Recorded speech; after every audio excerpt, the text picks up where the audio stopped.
अस्सलाम वालेकुम अज़ीज़ तलबा, उम्मीद करता हूँ आप खैरियत से होंगे। आज हम आपके सामने फ़िज़िक्स प्रैक्टिकल के साथ हाज़िर हुए। आपको पता है 23 को पहला पेपर फिज़िक्स के प्रैक्टिकल का होगा।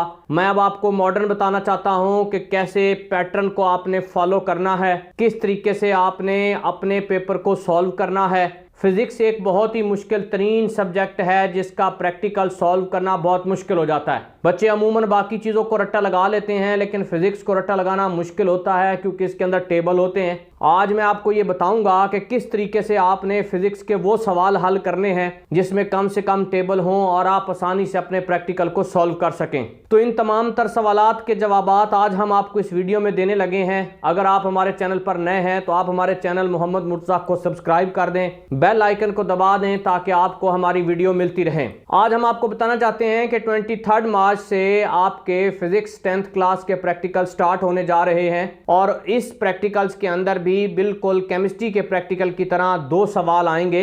एक सवाल 9th क्लास से आएगा और वो दो सवाल होंगे और उनके दरमियान में आर लिखा होगा, उनमें से कोई एक करना होगा। इसी तरीके से दो सवाल आपके 10th क्लास से आएंगे और उसमें भी आर लिखा हुआ होगा, उनमें से भी कोई एक आपने हल करना होगा। और उसके बाद 3 नंबर आपके प्रैक्टिकल की नोटबुक के होंगे और 3 नंबर आपके वाइवा के होंगे। अब अमूमन आपको पता है कि इस लिहाज से सवाल वही होते हैं जो बार बार रिपीट हो रहे होते हैं। हमने सोचा कि हम आपको बताएं कि आपने किस तरीके से इन चीज़ों पर आपने अमल करना है। याद रखें कि कुछ फिजिक्स के प्रैक्टिकल के अंदर एक ही शीट उसी तरीके से मिलेगी और उसी एक शीट के ऊपर ही सारा काम आपने करना है, लेकिन फिजिक्स के प्रैक्टिकल के अंदर आपको एक्स्ट्रा चीजें भी मिलती हैं। जैसे अगर आप ओहम लॉ का प्रैक्टिकल सॉल्व कर रहे हैं तो आपको वहां ग्राफिकली एक्सप्लेन करना होगा और आपको अलहदा से ग्राफ मांगना होगा। अगर आप ग्राफ नहीं लेंगे आपके नंबर कट जाएंगे। बिल्कुल सेम इसी तरीके से अगर आप लॉ ऑफ रिफ्रैक्शन कर रहे हैं, रिफ्रैक्टिव इंडेक्स कर रहे हैं, टोटल इंटरनल रिफ्लेक्शन कर रहे हैं या बार मैग्नेट वाला सवाल कर रहे हैं तो इसके लिए आपको अलहदा से एक वाइट पेज लेना होगा।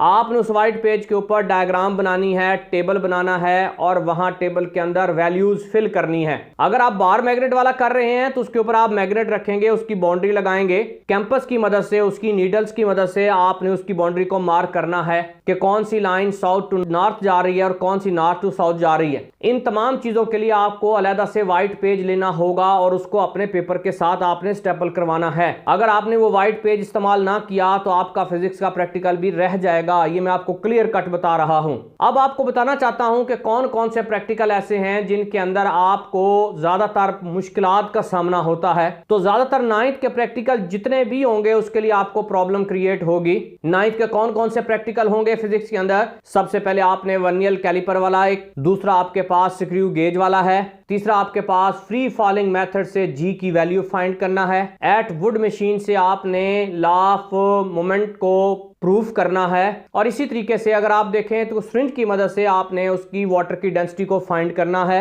ये कुछ ऐसे प्रैक्टिकल हैं जिनको आपने सॉल्व करते हुए ख्याल रखना है कि कोई किसी चीज की जरूरत नहीं आपने उसी ही एक शीट के ऊपर इनको लिखना है। पहले ऑपरेटर्स लिखना है, फिर प्रोसीजर लिखना है, फिर उसके बाद उसका टेबल बनाना है, फिर मीन वैल्यू निकालनी है और लास्ट पे उसका रिजल्ट लिख देना है। अच्छा, अब इसके बाद अगर आप आ जाए 10th क्लास के अंदर तो 10th क्लास के अंदर भी गिने चुने आपने प्रैक्टिकल करने हैं, ज्यादा नहीं करने।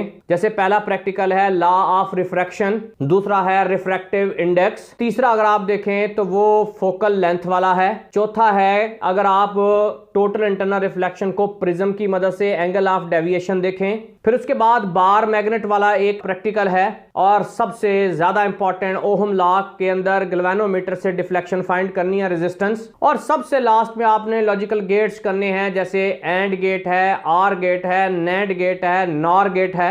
ये कुछ ऐसे सवालात हैं, ऐसे प्रैक्टिकल्स हैं जो मैंने आपको बताए हैं और इन्हीं में से ही हर रोज कोई ना कोई प्रैक्टिकल जरूर आएगा। ये नहीं कि किसी एक टाइम आएगा, सुबह दोपहर शाम जितने भी प्रैक्टिकल्स के आपके बैच होंगे उनमें से इनमें प्रैक्टिकल जरूर आएंगे। तो इसलिए मेरी आपसे रिक्वेस्ट है कि आपने बहुत अच्छे तरीके से इनको तैयार करना है, इनके प्रोसीजर को तैयार करना है। जहां आपको ग्राफ की जरूरत है आपने ग्राफ डिमांड करनी है, जहां आपको व्हाइट पेज की जरूरत है वहां आपने व्हाइट पेज डिमांड करना है ताकि आपके पूरे नंबर मिल सकें और आपके पूरे नंबर आपकी शीट पर लग भी सकें। क्योंकि डेफिनेटली आप पोजीशन होल्डर बच्चे होते हैं और पोजीशन होल्डर के लिए पूरे नंबर लेना बहुत अहम होता है। इसलिए मेरी आपसे रिक्वेस्ट है कि परेशान होने की जरूरत नहीं, पैनिक होने की जरूरत नहीं। मैंने आपको टोटल कितने प्रैक्टिकल बताए हैं? 7 से 8 प्रैक्टिकल प्रैक्टिकल बताए हैं, आप उनको अच्छे तरीके से तैयार कर लें, आपके प्रैक्टिकल हल हो जाएंगे। मिलते हैं कल हम बायो के प्रैक्टिकल के साथ।